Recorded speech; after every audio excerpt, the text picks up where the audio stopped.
So here we have the European green crab, Carcinus manus, by Brian Cox. Here is the table of contents. I'm not going to read all that. Introduction.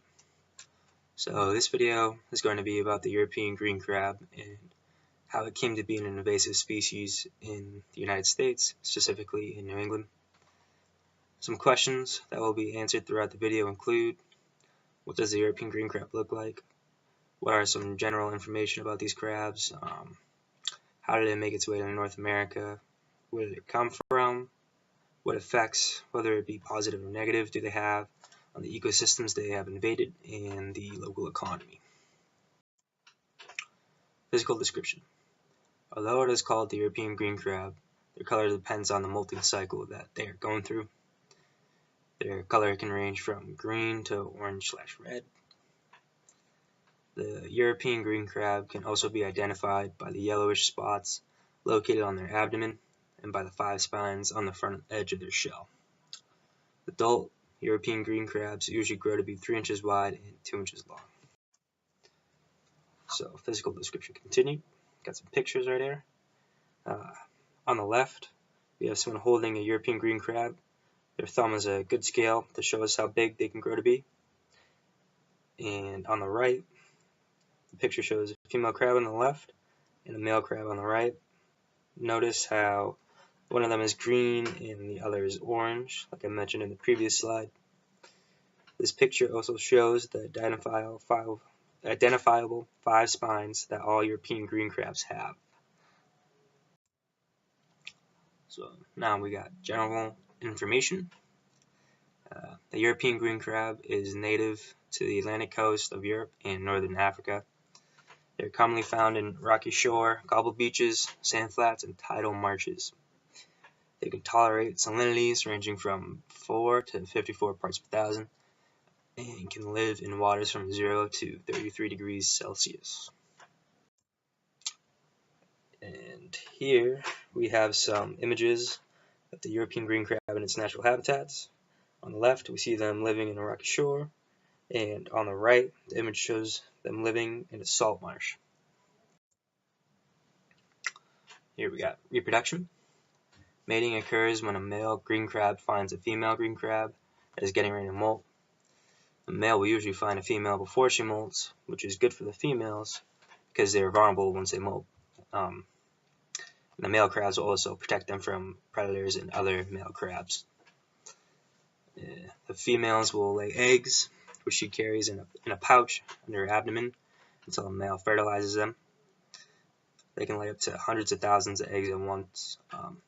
Once fertilized, the females usually travel to deeper waters in search of more stable water conditions for the eggs to develop. Reproduction continued. Once the eggs have entered the final stage of development, the young crabs travel back to shallower waters. After 3 years, juvenile green crabs become adults and are ready for mating. And here we have an image of a pregnant European green crab. You can see that there are thousands of eggs in her pouch. It's kind of gross, but yep. So now we have behavior. Studies have shown that females tend to choose to mate with green crabs with red colorization, which may be because red males usually have larger claw sizes. And the green crabs feed on a variety of different things, including clams, oysters, mussels, and other small crabs. How and when they were introduced to North America. So these crabs were introduced to the east coast of North America back in the late 1800s. And then they were later introduced to the west coast in the 1980s. Introduction of these crabs was probably through multiple ways, including ship ballast water, hull fouling, which is marine growth on the hull of a ship, and the reason could have been, intentional back in the 1800s because they didn't know any better back then. Here we have impacts on invaded habitats and local economies. The green crab population has increased rapidly in Maine, which threatens their economy, since green crabs feed on blue mussels, oysters, and soft-shelled clams, which are part of Maine's major wild fisheries. And seeing as all three of these animals are filter feeders, if the green crab overeats them, it will cause the quality of water to go down. Warming ocean temperatures have made it so that these crabs can move further and further north or along the North American coastlines. And studies also show that they are found to be more successful in introduced regions due to things such as having greater food sources, and they are less affected by parasites and other predators. Impacts continued. Green crabs can eat up to 36 mussels per day and will pretty much eat anything its size or smaller, so they have a huge appetite, which isn't good for our local ecosystem. A study showed that they can outcompete juvenile lobsters. 2 experiments were carried out in the study. The first showed that adult green crabs are the first to the food in 54 out of 56 trials, compared to the juvenile lobsters. And the second experiment was on sheltered competition. In 6 out of 11 trials, the green crabs captured and consumed juvenile lobsters. So that's not good. What can be done to stop them? Multiple management strategies have been put into place, which include trapping and removal programs, chemical controls, and protective netting around juvenile clams. We could also start catching them and eating them. I'm pretty sure they eat them in Europe.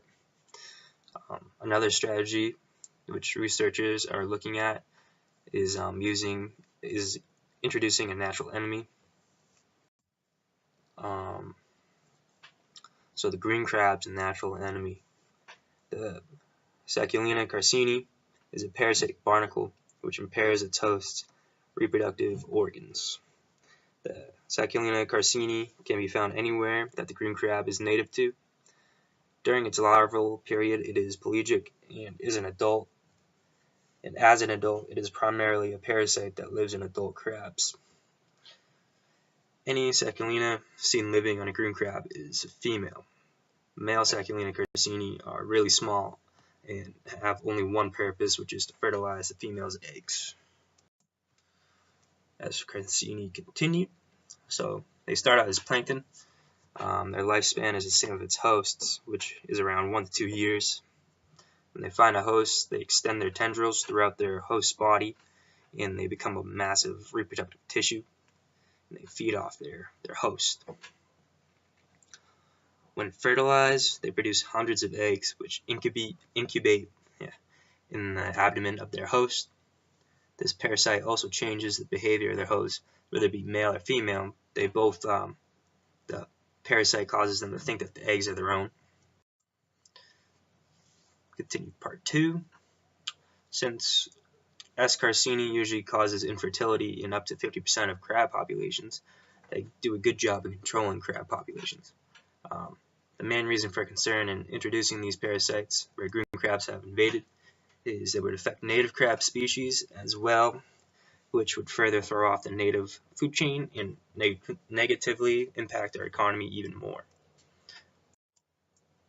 Here we have a picture of a European green crab with the parasite Sacculina carcini attached to its reproductive organ. The parasite is the white hard spot located on the lower underside of the crab. So now we have the conclusion. As ocean waters continue to warm, allowing the European green crab to travel further up the coast, it seems like all hope is lost in trying to stop these critters. What we can do is increase our efforts in lowering their numbers by continuing our management strategies and improving them as we go, learning from our mistakes. We can also run some more experiments on whether or not it is a good idea to introduce their natural enemy, the parasite Sacculina carcini, which I would be interested in checking out. Lastly, we have Works Cited, which you have a total of 9 sources. And thanks for watching.